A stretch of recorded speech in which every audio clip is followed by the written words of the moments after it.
The teachings of General Conference are the considerations the Lord would have before us now and in the months ahead.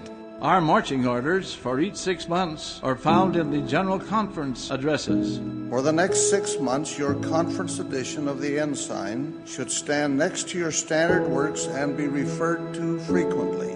I encourage you to read the talks once again and to ponder the messages contained therein. I exhort you to study the messages of this conference frequently, even repeatedly, during the next 6 months. You're listening to the Conference Talk podcast, where it's conference weekend every weekend. Each weekend, we discuss talks from the most recent General Conference of the Church of Jesus Christ of Latter-day Saints. We share some insights, we make some connections, and hopefully have a bit of fun as we study the words of the men and women God has called to direct His church in these the latter days. I'm Chanel Nielsen, and I'm joined today by Liz Cousin-G.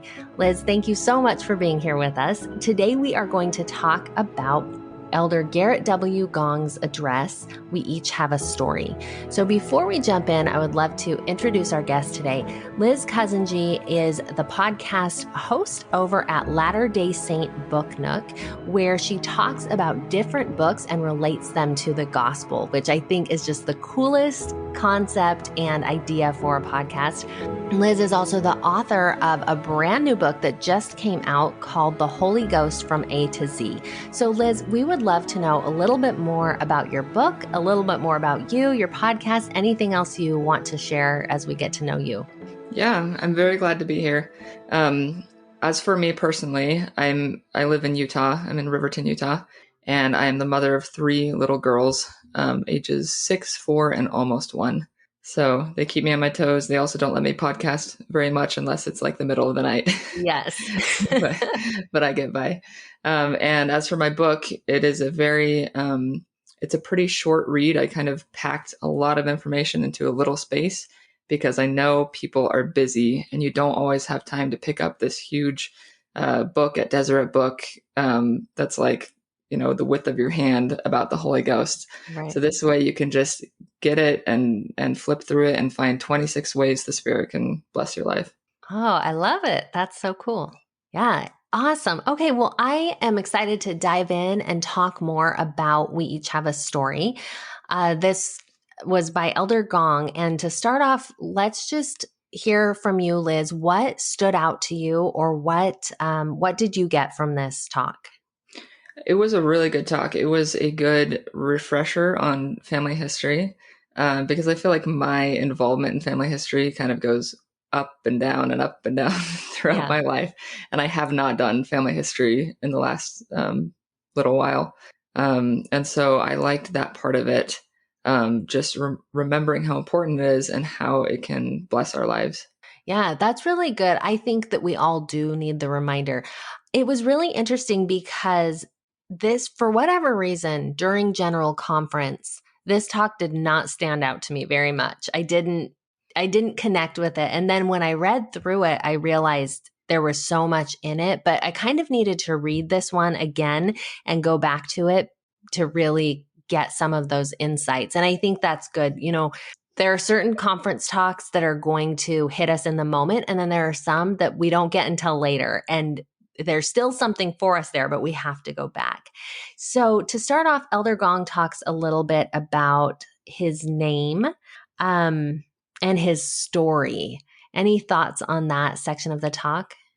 Yeah, when I read that, he says, do you know your story and what your name means? And I immediately thought of my last name, which is Cousin-G. And that's, I guess, my married last name. My maiden name is Montgomery, which is a lot easier to pronounce, but yes. Less cool.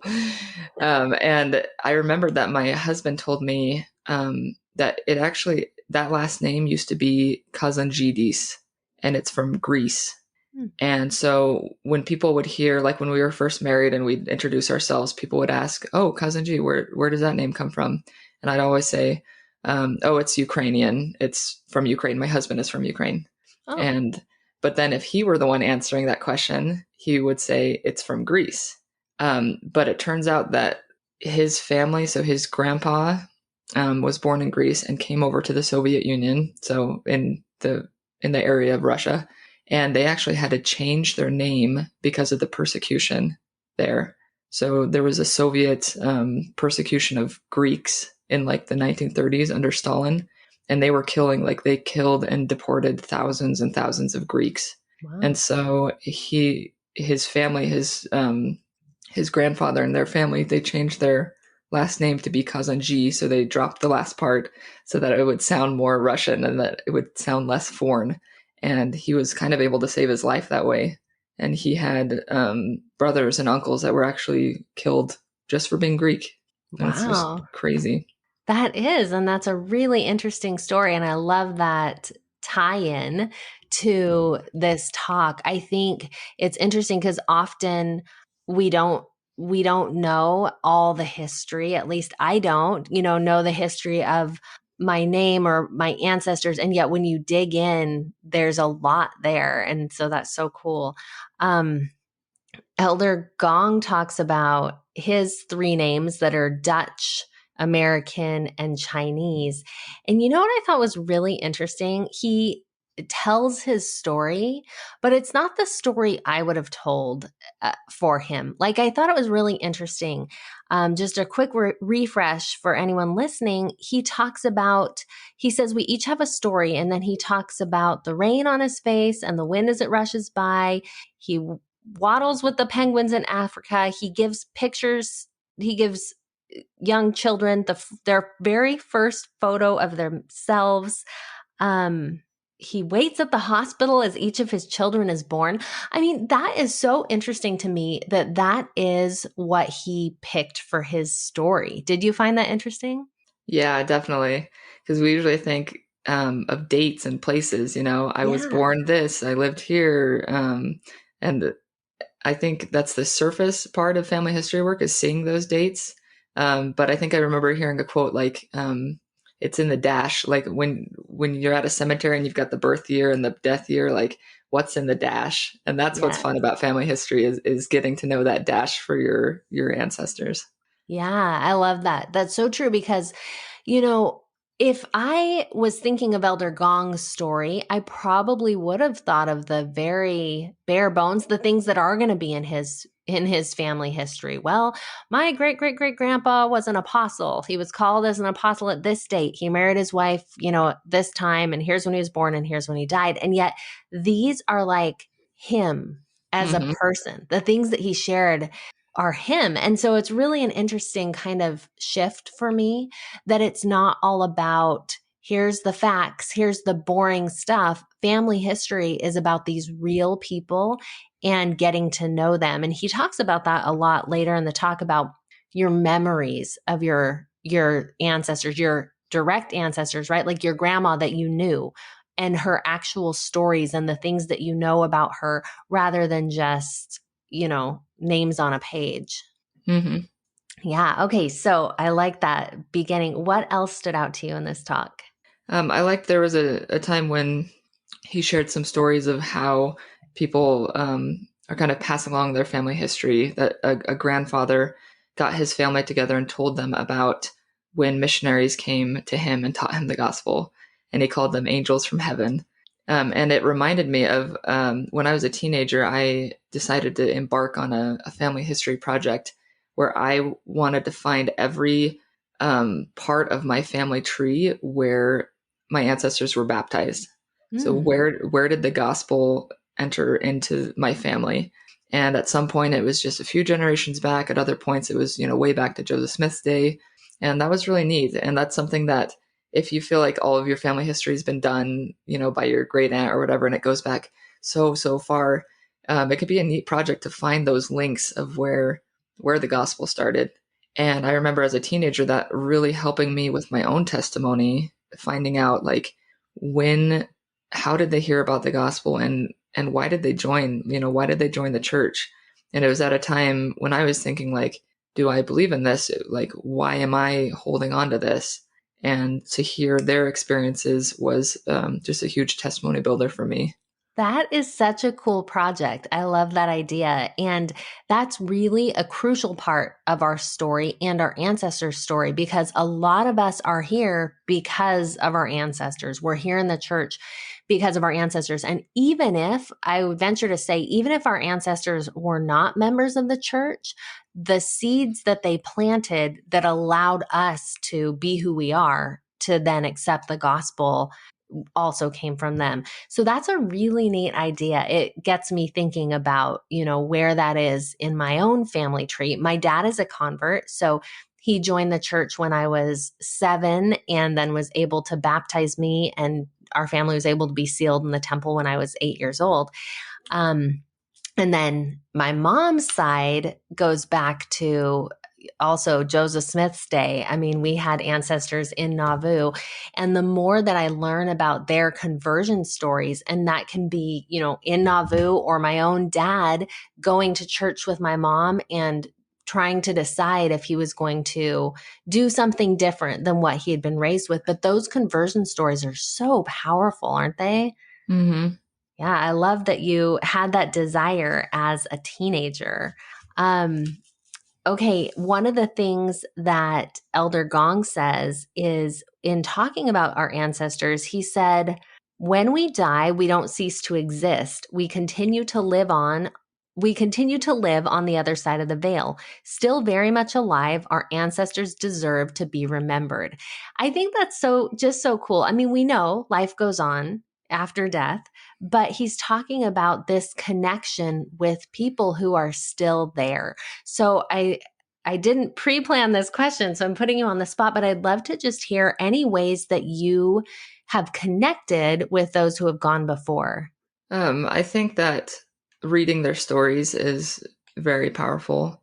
And Elder Gong mentions at the end downloading the Family Search apps. And I remember doing that a few years ago. And when I would get on my phone and I'd, have my thumb hovering over the Facebook button, like that was my go-to. But then sometimes I would say, you know what, I'm going to do Family Search instead. And I'd click on that and I would just pick a random ancestor and I would read their memories and their stories, kind of like a Facebook feed for, dead people. And that was like so much more fulfilling than just, scrolling through Facebook. So just, reading their stories, and then also keeping in contact with your relatives that are alive, especially the older ones that aren't going to be alive for a long time. I remembered a funny story when I read this talk that when I was engaged to my husband, so he was in Ukraine at the time, and I was in America. Our whole relationship was remote. And my grandma called me after we got engaged, and she just mentioned in passing, like, oh, when are you getting married, and when is he coming, and all of that. And I said, well, he's gonna come just a few days before the wedding. And that's how it turned out. He got here on a Monday and we got married on Friday. Wow. But when I told my grandma this, I was kind of expecting backlash. I was thinking she was gonna say, what are you doing? You don't even know him. And but instead she said, oh, wow, you're not going to be acquainted at all. That's exactly like your grandpa and me. And she launched into this huge story of when she was dating my grandfather, and he was in the Navy at the time, and they communicated just by letters for months, kind of remote, just like me and my husband. And then coming to see each other and basically just getting married a few days after seeing each other again. And then he had to go back to service, and they got sealed in the temple about 6 months later. And when he came for the sealing, when she met him at the train station, they passed each other by because they didn't even recognize each other. Because he was wearing a dark blue uniform instead of his usual white uniform. Oh my God. And I just laughed so much at that story, and it made me feel so much more like understood, and like I wasn't alone, and that it was fine what I was doing, and it worked out for my grandma, and it'll work out for me. And I just love that, totally against my expectations of what I thought my grandma would tell me. Yes. Oh, that's so cool. I thank you for sharing that. And I love that, that generational, like, even though that probably wasn't what led you to choose your husband and to marry him, but like, I love that you followed that pattern. That's so cool. As you were talking, that reminded me of just last night, we were over at my parents' house, and my aunt is visiting from Texas, and she has never married or had children. So she's just on her own. She's my mom's only sister. And my daughter just got back from BYU, and my aunt went to BYU many years ago, probably in the 70s. And my daughter was asking her about her BYU experience, and they were connecting on, oh, this building has changed, or there was only one, I think she said there was only one boys' Deseret Towers and one girls' Deseret Towers, or something like that. It was, there weren't a lot. And she was telling some pranks they played and different things. And I just loved that generational connection. It brought me so much joy to see them have this thing to bond over. And as they were talking, I was thinking of my grandma, so my aunt's mother, who also went to BYU. And when I was young, like a teenager, I stayed with my grandma. And one of the things that I remember the most from that visit is her telling all the pranks she played at BYU in probably the 40s or 50s. Maybe she was born in the 40s, but around then, who knows when it was.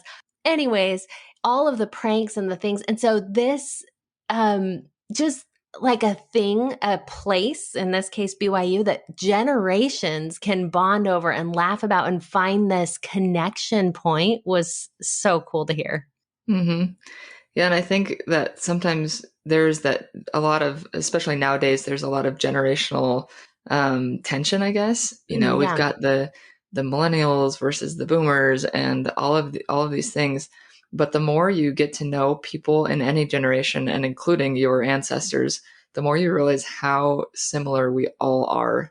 Yeah. That we are all just living our lives, and we have our younger years and we have our parenting years, and there's just so many similarities that are there to find.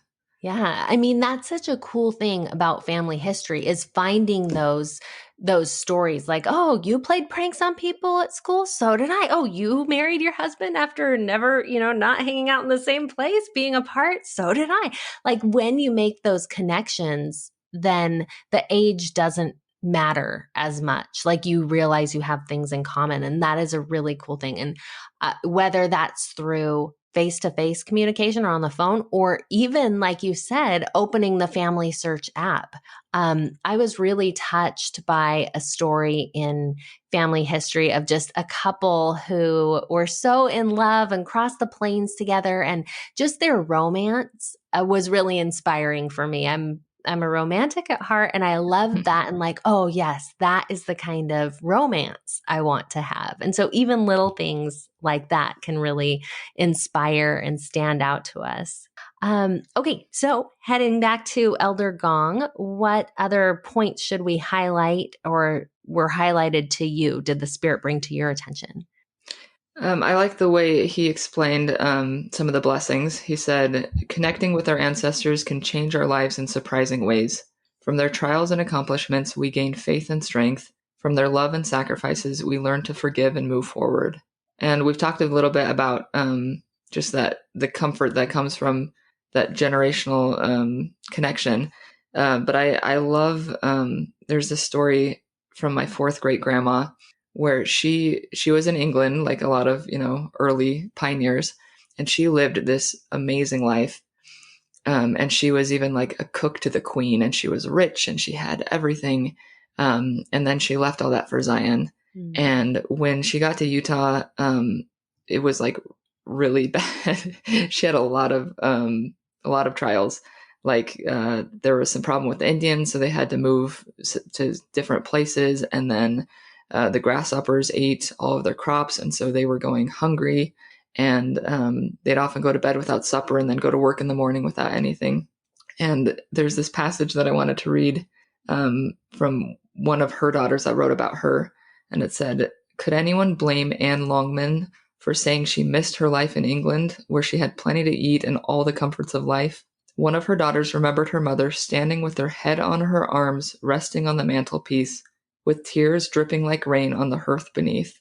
But in spite of this, she was a brave and courageous woman. Mm. And I love that because we hear about all these amazing, inspiring stories of the pioneers overcoming all their trials, but we don't always get this image of how hard it was for them. Yeah. Because I have stood with my, heads resting on my hands on the fireplace, like so frustrated, so sad about something that's going on in my life.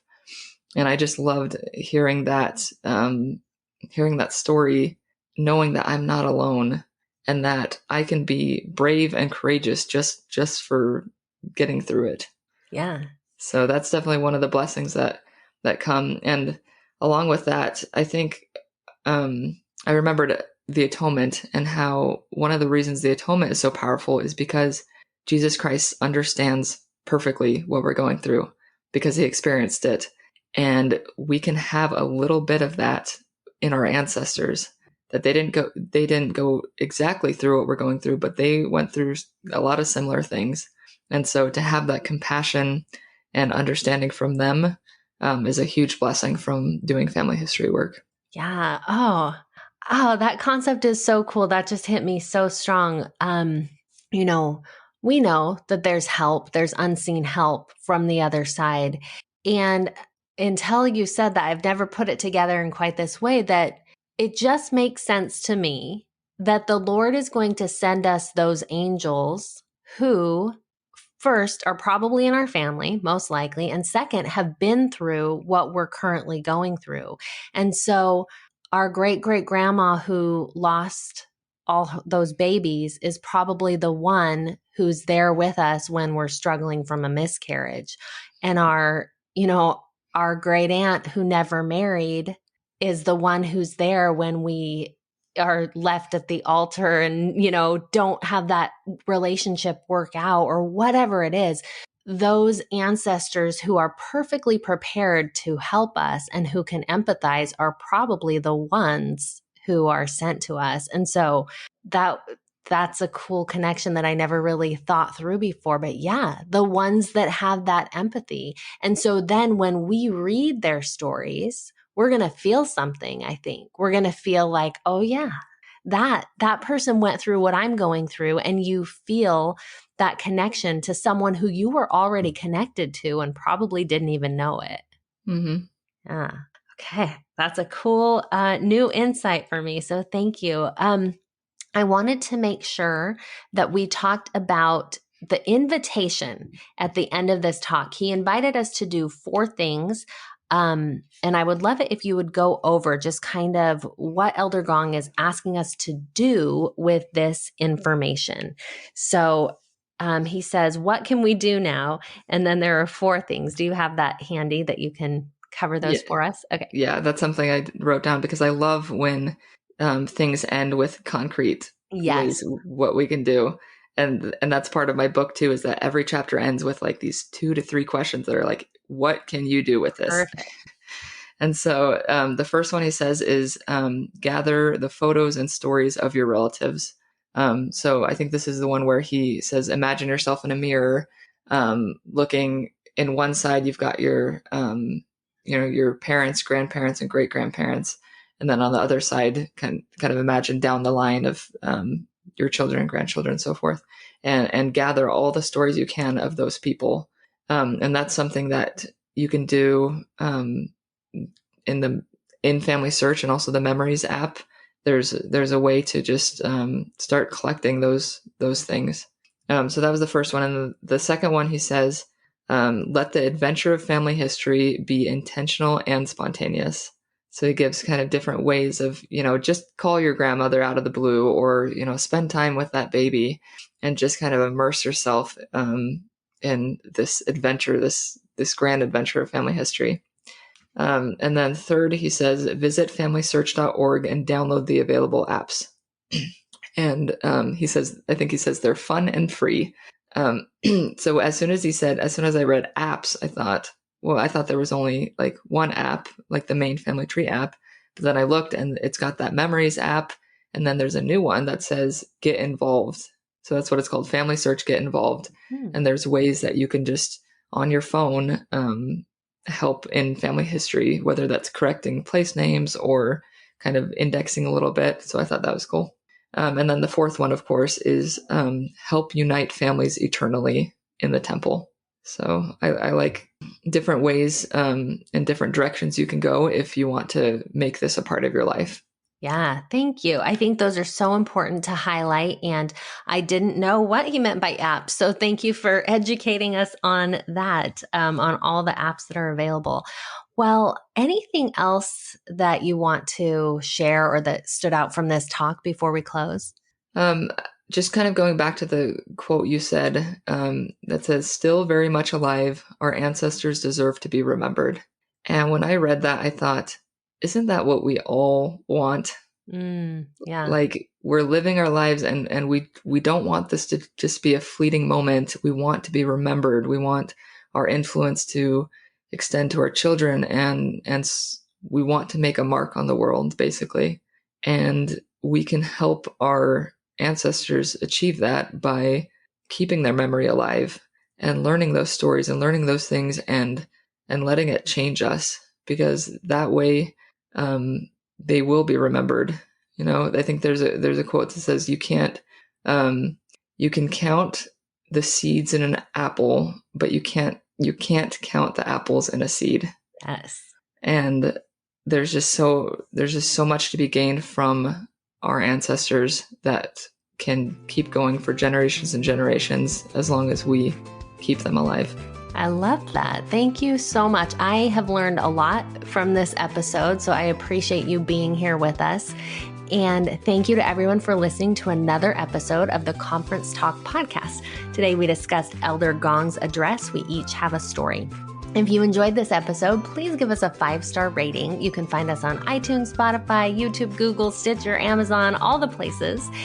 And you can find links to all our platforms on our website, conferencetalk.org. You can also find our social media there, leave us a comment, check out the show notes, find related talks. We will put a link there to Liz's brand new book and to her podcast. Big thanks to Liz Cousin-G for coming on today. And Liz, will you tell people where they can follow you? So you can go to ldsbooknook.com to follow the podcast. And from there, you can also get a link to my website, lizcousin.g.com, which I know nobody can spell. But the last name is Kazandzhy. Yeah, she had to help me with pronunciation help before the show today. So awesome. All right. We will put links to all that. And we do appreciate you guys following us. And we always appreciate new followers, but it's even better to follow the prophet and the apostles themselves. We love speaking about the church and our leaders, but we do not speak for them. Everything said on this podcast represents our own personal opinions. Join us next week for another episode of the Conference Talk podcast.